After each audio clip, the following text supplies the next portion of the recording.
It's indeed a privilege to be invited to address this bunch of leaders of Rotary from our zones.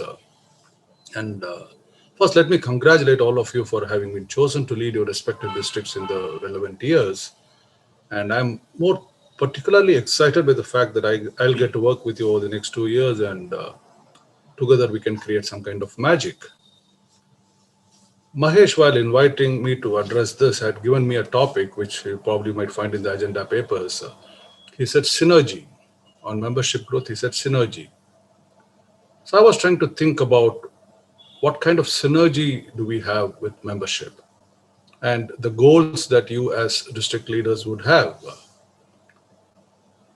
Membership is also a goal, but then the more I thought about it, more I realized that membership is one goal which is the basis for all other goals. If you want to do more service, you want to do raise more money for foundation, or you want to have a better public image, whatever else you might want to do, there's no gainsaying the fact that membership is probably the fundamental goal for all other goals. It's like a New Year resolution. We say, okay, this year I'm going to buy a car, this year I'm going to buy a house, this year I'm going to get fit. But then that health becomes a fundamental goal for the New Year resolution, because without that you can't do anything else. So is the case with membership. But then the more I thought about synergy and membership, I realized that probably we are not doing the right thing, because the order of the day is disruption. It's not synergy. Today, if you look at any corporate, successful business house, is all about disruption, not doing the same thing, but doing something really outrageously out of the way. For instance, the way that Tesla revolutionized the automobile industry, all the cars that were running on fossil fuels now have to look elsewhere to sell their cars, because Tesla has completely revolutionized the automobile industry. Or the way Oyo revolutionized the hospitality industry, or the way Amazon and Alibaba changed the retail market. All of it is about disruption, not doing what is being done, but doing something out of the way. As one management guru had said very aptly, if you continue to do the same thing, you'll continue to get the same results. So if we want different results, we need to do something different. So is the case with membership. All along, we have been kind of satisfied with those, what I term as the delta changes, 5% growth, 3% growth, 7% growth. And we were pretty pleased with all those things.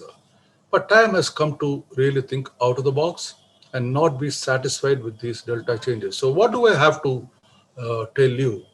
Let me confess, contrary to what Mahesh might want people to believe, I don't have suggestions. I don't have gyan. I don't have fundas to give you. But I do have a few questions that have come up in my head, and I can plant those questions with you.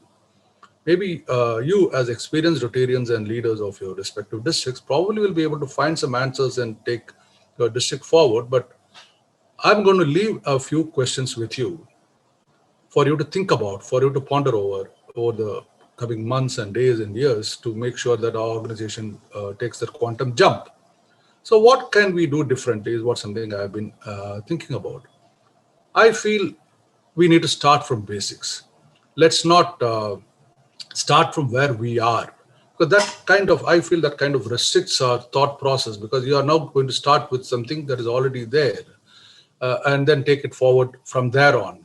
Instead, if we forget what we have and start from basics, what do I mean by this? For instance, in our district, external environment, if you look at in our respective districts, what club models do we have?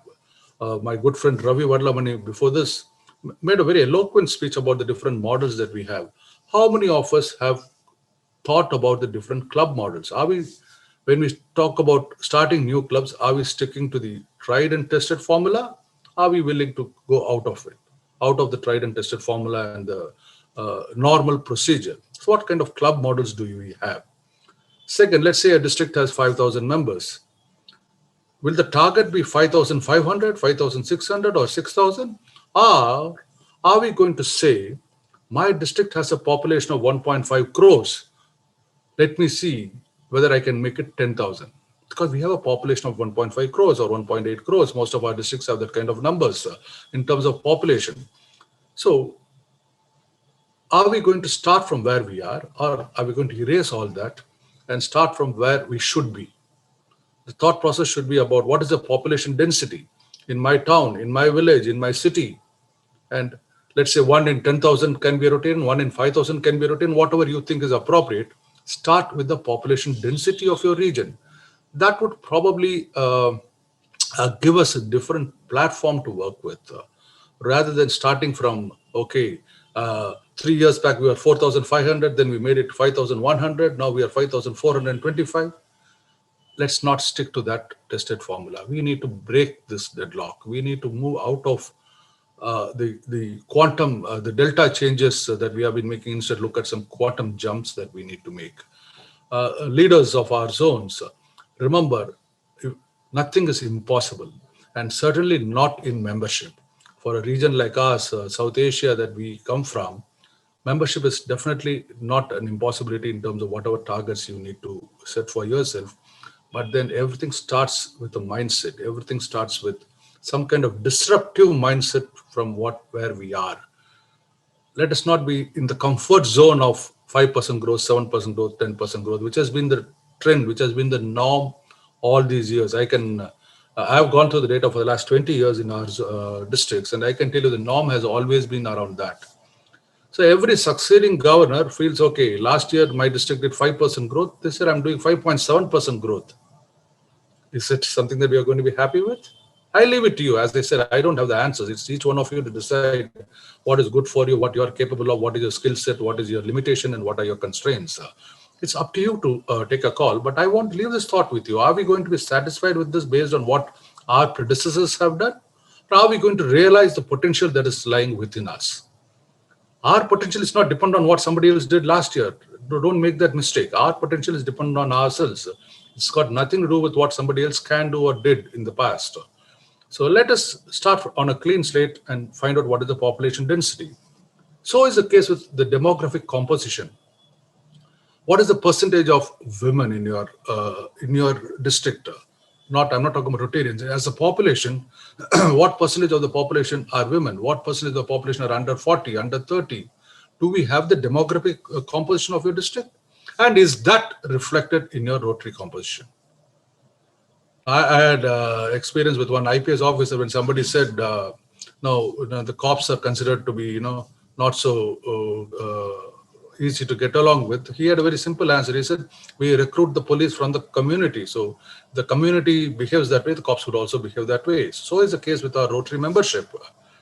We need to reflect the demographic composition of the area that we live in. Have we done that study? I leave it to you. If you have not done that research, if you have not done that study, I think maybe there's a reason enough for you to start doing it now. Understand what is your demographic composition, what is the percentage of age-wise composition of your population, gender-wise composition of your population. Similarly, what are the major population groups? Let's say something like a city like Bangalore or Hyderabad or Chennai or Pune. Maybe IT professional constitute the bigger chunk of potential Rotarians.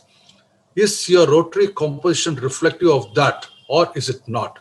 Have we missed out on a huge chunk of potential members because we have not bothered to look at the vocational composition mix of our population? Maybe we need to go back to the drawing board and understand what can be done. Have we addressed those professionals as a body? Now we do have single vocation Rotary clubs also are permitted now. Have we addressed them as a body of doctors, a body of chartered accountants, a body of advocates, lawyers? Have we addressed all these people as a body and seen whether we can take it forward by forming clubs catering to that group of professionals? So these are the thoughts as far as external growth is concerned that I want to leave with you. When we talk about internal, what we call as organic growth, the existing clubs growing over the years, have we done a research or a study of the data to find out what has been the growth pattern of various clubs? If you do that, you will notice there are some clubs which will go at a steady pace, some clubs will go up and down. There is a pattern to the madness, if you want to call it that. So have we done that study of homework on the growth pattern of various clubs? More importantly, have we done a research into how this organic growth of various clubs have been propelled in the past? Has it been propelled by just a few Rotarians of each of those clubs, or has it been broad-based? There lies the answer to your growth potential. If there are 40 members in the club, if you really look at it over the last 5 years, only 5 out of the 40 would probably have brought in a new member at all. 35 others may not have brought in at all. This is the norm across our zones. So why aren't we taking the effort to broad base this membership growth? So Ravi Vadlamani was talking about social media, and he said, now let's have, now I am a Rotarian, are you? The equivalent to the Polio Plus campaign earlier we had. I want to go one step further. Can we have a campaign which says, I have brought in a member, have you? Let's take it one step further, not just say I am a Rotarian. I want people to put up a post on FB or Insta or wherever you are, saying, I have brought in a new member, have you? Let us take this movement forward. Let us broad base this membership growth. I challenge each one of you, go back to your data and find out all the clubs, take the data of all the clubs together and find out how many have brought in a new member. It will never be more than 20%. 80% of them have not bothered to do that so far. But this is a chance. As I said earlier, let's not worry about what has happened in the past. We need to be disruptive. Let's broad base it. Let's push for 100% of the members bringing in at least one member each.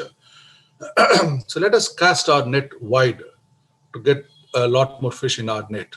So one last thought I want to share with you. Are we insisting on, or do we forget insisting others doing it? Do we wear our Rotary pin at all days outside Rotary meetings? You might be wondering, what has this got to do with membership? Am I in the wrong meeting breakout room? No, it's not. When you wear a pin outside of Rotary meetings, and that gives you a chance to explain about Rotary to someone who may spot it and ask, what is this? So are we missing out on this opportunity all these days, or are we going to grab it now? As I said, I've left a few thoughts with you, a few questions that have come into my head. I've left those questions with you. I'm sure all of you are capable enough to address these questions and find your own answers and solutions. At the end of the day, together we win. Good luck and God bless.